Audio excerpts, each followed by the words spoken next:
A very good morning to all of you. So in today's sessions we are going to discuss about the characteristics of the JIT.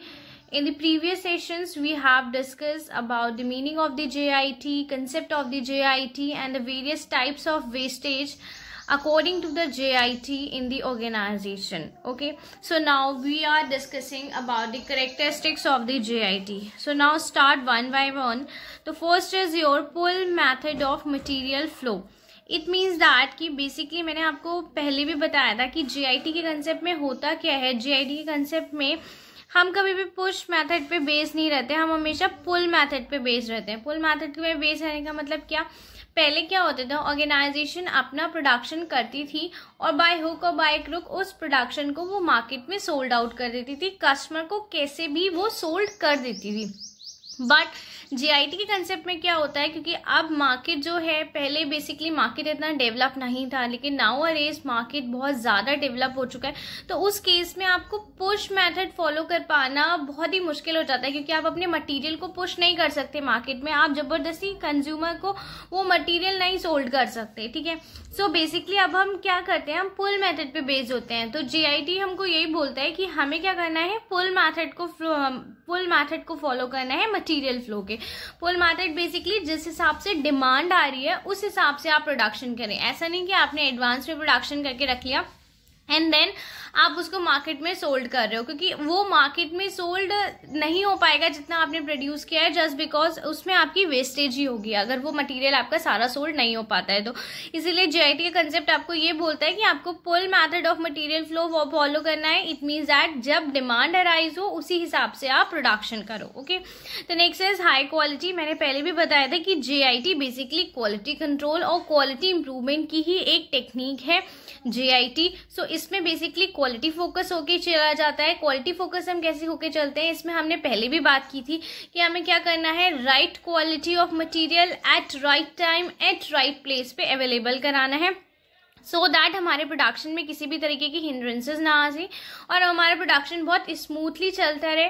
दूसरी बात, हमें यहाँ पे wastage को eliminate करना है। जिस हिसाब से आप वेस्टेज को एलिमिनेट करोगे उसी हिसाब से आपकी quality day by day improve होती चली जाएगी। ओके, तो यहाँ पे जो क्वालिटी का इम्प्रूवमेंट के रिगार्डिंग हम कंसेप्ट लेते हैं वो इसी के रिगार्डिंग लेते हैं कि आपको वेस्टेज एलिमिनेशन करना है। जैसे आप वेस्टेज एलिमिनेशन करोगे तो आपकी प्रोसेस में क्वालिटी आएगी एंड अल्टीमेटली जब आपकी प्रोसेस में क्वालिटी आती है तो and product automatically quality oriented बन के आता है। Okay, the next is small lot size. मैंने आपको पहले ही बताया, इसमें हम बेसिकली स्मॉल लॉट साइज का ही प्रोडक्शन करते हैं।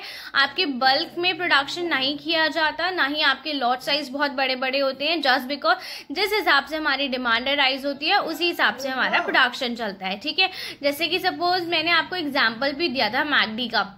मैकडी क्या करती है, मैकडी जीआईटी का कंसेप्ट फॉलो करती है।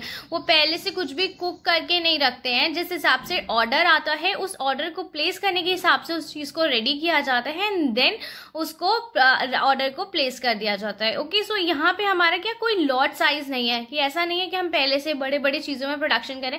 जैसे हमारे पास ऑर्डर आएगा हम उस हिसाब से उसका मैन्युफैक्चर करेंगे और उसके बाद मैन्युफैक्चर करने के बाद उसको डिलीवर कर देंगे। तो यहाँ पे जो हमारे लॉट साइजेस होते हैं वो रिड्यूस हो जाते हैं, बहुत बड़े नहीं होते हैं। The next is flexible workforce. Flexible workforce होती है क्योंकि आपकी जितनी भी ये पूरी प्रोसेस होती है इट्स वेरी फ्लेक्सिबल। आप इसे अपने अकॉर्डिंग, अपने प्लान के लेआउट के अकॉर्डिंग कैसे भी चेंज कर सकते हो। ठीक है, सो इसीलिए हमने इसको बोला फ्लेक्सिबल वर्कफोर्स। यहाँ पे जो भी काम किया जाता है, जितने भी लोग इन्वॉल्व होते हैं, वो भी उनकी जो कैपेबिलिटीज होती हैं उन सब के रिगार्डिंग भी हम यही बोलते हैं कि ये बहुत ज़्यादा फ्लेक्सिबल है, जस्ट बिकॉज हम इसको अपने अकॉर्डिंग चेंज कर सकते हैं।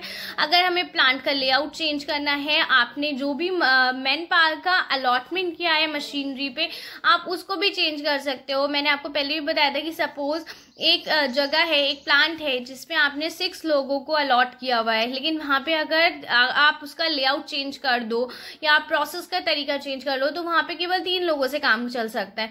तो उस केस में हमारे लिए क्या होता है, एक तो मैन पावर हमारी सेफ होती है, दूसरी चीज़ ये भी होती है कि हमारा टाइम भी कम लगता है। ओके, सो यहाँ पे बेसिकली यही बात की जा रही है कि आप जिस हिसाब से चाहो उस हिसाब से अपनी ऑर्गेनाइजेशन को चेंज कर सकते हो। जीआईटी का कंसेप्ट बहुत ही फ्लेक्सिबल होता है, रिजिडिटी नहीं होती इसके नेचर में। The next is standardize components and work method, यानी कि जितने भी आपके कंपोनेंट्स यूज किए जाते हैं जीआईटी में वो सारे स्टैंडर्डाइज कंपोनेंट्स होते हैं और जितने भी वर्क मेथड यूज किए जाते हैं वो भी स्टैंडर्डाइज होते हैं। इट मीन्स दैट हम यहाँ पे क्या करते हैं, हम यहाँ पे वेरिएशंस को रिड्यूस करने की कोशिश करते हैं। जितने कम वेरिएशंस होंगे आपके प्रोसेस में, जितने कम वेरिएशंस होंगे आपके एंड प्रोडक्ट्स में, उतना ही ज्यादा आपके प्रोडक्ट की क्वालिटी इंप्रूव होती जाएगी। तो यहाँ पे बेसिकली जो फोकस किया जाता है वो इस बात पे किया जाता है कि आप जो भी कंपोनेंट्स यूज करें दैट शुड बी स्टैंडर्डाइज, आप जो भी वर्क मेथड यूज करें that should be standardize. And यहाँ पे बेसिक फोकस इस बात पे दिया जाता है कि आपकी वेरिएशंस जो भी अवेलेबल हैं उस चीज को कम से कम किया जाए। जितने ज्यादा वेरिएशंस होंगे उतनी ज्यादा क्वालिटी पे इफेक्ट पड़ेगा, जितने कम वेरिएशंस होंगे उतनी क्वालिटी आपकी इंप्रूव्ड होकर रहेगी। Okay, so these all are the characteristics of JIT। I hope आपको ये सारी कैरेक्टरिस्टिक्स समझ आई होंगी। In the next video we will discuss about the benefits of the JIT। Okay, thank you, have a good day.